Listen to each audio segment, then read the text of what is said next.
मशरक़े वुस्ता ते जिहड़ी अग लगी हुई है ना, जो कशीदगी सी ईरान अमरीका और इजराइल दी, ਇਹਦੇ ਕਰਕੇ ਨਾ बड़ा कुछ ਜਿਹੜਾ ਇੱਕ ਥੈਲਾ ਸੀ ਨਾ ਉਹਦੇ ਚੋਂ ਨਿਕਲ ਕੇ ਬਾਹਰ ਆਇਆ। ਅਗਰ ਆਪਾਂ ਇਹ ਕਹੀਏ ਕਿ ਮਸ਼ਰक़ੇ ਵੁਸਤਾ ਦੀ ਸੂਰਤ-ਹਾਲ ਜਾਂ ਸਮਤ ਬਦਲ ਗਈ ਹੈ, ਤਾਂ ਇਹਦੀ ਬਜਾਏ ਅਗਰ ਇਹ ਕਹੀਏ ਕਿ ਦੁਨੀਆ ਦਾ ਜਿਹੜਾ ਨਕਸ਼ਾ ਹੈ ਉਹ ਹੀ ਬਦਲ ਜਾ ਗਿਆ। ਇਸ ਦੁਨੀਆ ਦੇ ਨਕਸ਼ੇ ਦੇ ਉੱਤੇ ਪਿਛਲੇ 3-4 ਮਹੀਨਿਆਂ ਤੋਂ ਕਿਹੜੀਆਂ ਤਾਕਤਾਂ ਉੱਭਰ ਕੇ ਸਾਹਮਣੇ ਆਈਆਂ ਨੇ ਔਰ ਕਿੰਨਾ ਦਾ ਗਰੂਰ ਮਲਿਆਮੇਟ ਹੋ ਗਿਆ। ਜਿਹੜੇ ਆਪਣੇ ਆਪ ਨੂੰ ਪੂਰੇ ਖਿੱਤੇ ਦਾ ਚੌਧਰੀ ਸਮਝਦੇ ਸੀ, ਉਹ ਚੌਧਰਾਹਟ खत्म हो गई। एक पासे अमरीका आपदे इतिहादियां दे नाल खिते दे विच आपदा एक इन्फ्लुएंस जिहड़ी अपनी धाक है वो बरकरार रखने की कोशिश करदा पिया, जबकि दूजे पासे चीन तजारत, जदीद टेक्नोलॉजी, सेमीकंडक्टर्स, बहराए जनूबी चीन और एशिया दे विच आपदे मुआशी जिहड़े अहदाफ ने उन्हां नूं तेज करदा पिया और उन्हां चीज़ां नूं मजीद मजबूत करदा पिया। तुहानूं इह लगदा है कि असल मुकाबला जनाबे वाला ईरान, अमरीका और इजराइल दा नहीं, असल मुकाबला हजे भी अमरीका और चीन के दरमियान चलता पिया। अमरीका कहता है कि जी मैं हैगा सुपर पावर, मैं हैगा चौधरी पूरी दुनिया का। चीन कहता है ये हो नहीं सकता। अमरीका जानता है अगर मुस्तकबिल दी टेक्नोलॉजी दे विच चीन दा गलबा वधदा रहा तां सिर्फ एशिया नहीं बल्कि आलमी मईशत दा तवाजुन भी बदल सकदा है। बिस्मिल्लाहिर्रहमानिर्रहीम, अस्सलाम वालेकुम। तुसीं देख रहे हैं 360 डिजिटल पंजाबी और मैं हाँ तुहाडी मेज़बान शमाइला नियाज़। तुसीं कुछ दिनों तो देखते हुए हैं कि मेरा ना गला बैठा जो है, गर्मी बहुत ज़्यादा हुई पई है, ठंडा पानी पी के ना संग ही बह गया। सो मेरी गुजारिश है कि पानी बहुत ठंडा ना इस्तेमाल करो, थोड़ा जिहा घट ठंडा इस्तेमाल करो, गल फड़िया जाता, बोलिया नहीं जाता, खास करके जिहड़े साडे वर्गे लोग होंदे ने उन्हां कोल फिर बोलिया नहीं जाता। बहरहाल एक बड़ी वड्डी बैन अवी खबर आ रही है, उस बारे च ही अज दा व्लॉग करते हैं जनाब शुरू। खास करके मशरक़े वुस्ता ते जिहड़ी अग लगी हुई है ना, जो कशीदगी सी ईरान अमरीका और इजराइल दी, ਇਹਦੇ ਕਰਕੇ ना बड़ा कुछ ਜਿਹੜਾ ਇੱਕ ਥੈਲਾ ਸੀ ਨਾ ਉਹਦੇ ਚੋਂ ਨਿਕਲ ਕੇ ਬਾਹਰ ਆਇਆ। बड़ा कुछ ਹੋਇਆ। अगर ਆਪਾਂ ਇਹ ਕਹੀਏ ਕਿ ਮਸ਼ਰक़ੇ ਵੁਸਤਾ ਦੀ ਸੂਰਤ-ਹਾਲ ਜਾਂ ਸਮਤ ਬਦਲ ਗਈ ਹੈ, ਤਾਂ ਇਹਦੀ ਬਜਾਏ ਅਗਰ ਇਹ ਕਹੀਏ ਕਿ ਦੁਨੀਆ ਦਾ ਜਿਹੜਾ ਨਕਸ਼ਾ ਹੈ ਉਹ ਹੀ ਬਦਲ ਜਾ ਗਿਆ। ਇਸ ਦੁਨੀਆ ਦੇ ਨਕਸ਼ੇ ਦੇ ਉੱਤੇ ਪਿਛਲੇ 3-4 ਮਹੀਨਿਆਂ ਤੋਂ ਕਿਹੜੀਆਂ ਤਾਕਤਾਂ ਉੱਭਰ ਕੇ ਸਾਹਮਣੇ ਆਈਆਂ ਨੇ और किन्ना दा गरूर मलियामेट हो गया। जिहड़े अपने आप नूं पूरे खिते दा चौधरी समझदे सी, वो चौधराहट खत्म हो गई। मेरा अज दा व्लॉग भी इसी सारी सूरत-हाल दे बारे च। सूरत-हाल कुछ इदां दी है कि अमरीका और चीन दे दरमियान ये वधदी हुई एक स्ट्रैटेजिक जिहड़ी कशमकश है ना, वो की है। ईरान और इजराइल दे दरमियान जिहड़ी ये हालिया जंग है और इस तो बाद मशरक़े वुस्ता दे विच जिहड़ी पैदा होने वाली नवीं सूरत-हाल है, ਉਹੀ ਗੱਲ ਕਿ ਉਹਨੇ ਆਲਮੀ ਤਾਕਤਾਂ ਦੀ ਇੱਕ ਸਫਬੰਦੀ ਕਰ ਦਿੱਤੀ ਹੈ। ਨਾ ਸਿਰਫ ਸਫਬੰਦੀ ਕੀਤੀ ਹੈ ਬਲਕਿ ਉਸ ਸਫਬੰਦੀ ਨੂੰ ਵਾਜ਼ਿਆ ਕਰ ਦਿੱਤਾ ਹੈ।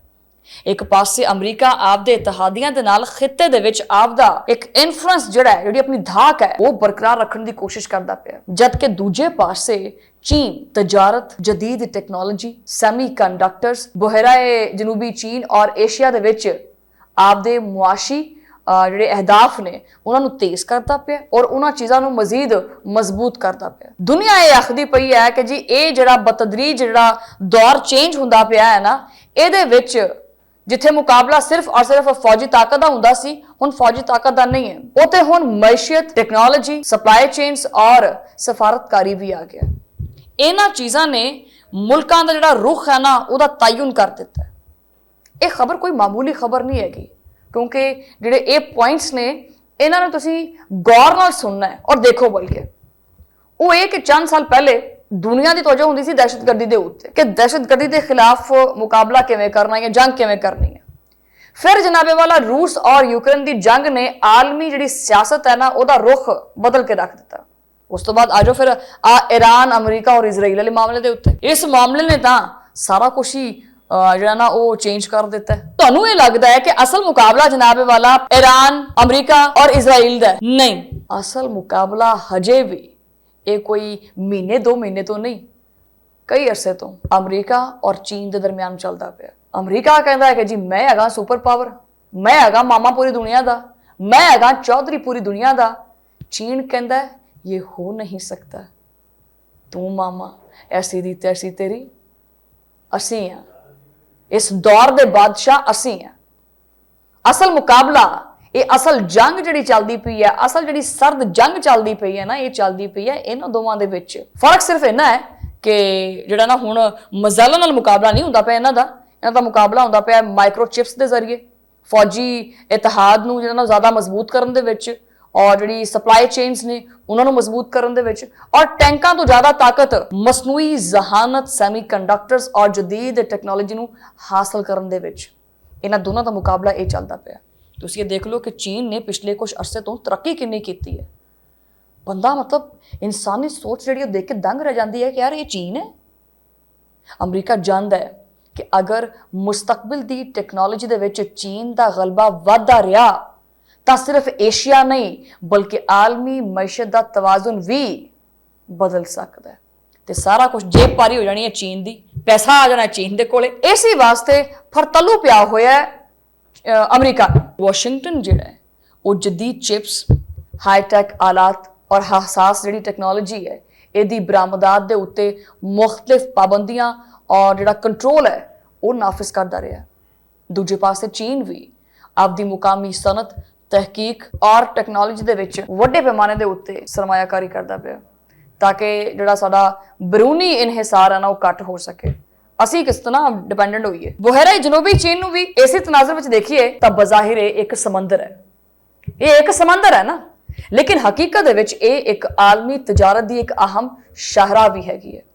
ਜੋ ਤਾਕਤ ਇੱਥੇ ਜ਼ਿਆਦਾ ਅਸਰ ਰੱਖੇਗੀ ਉਹਦੀ ਮੁਆਸ਼ੀ ਤੌਰ ਤੇ ਜ਼ਿਆਦਾ ਅਹਿਮੀਅਤ ਵਧੇਗੀ।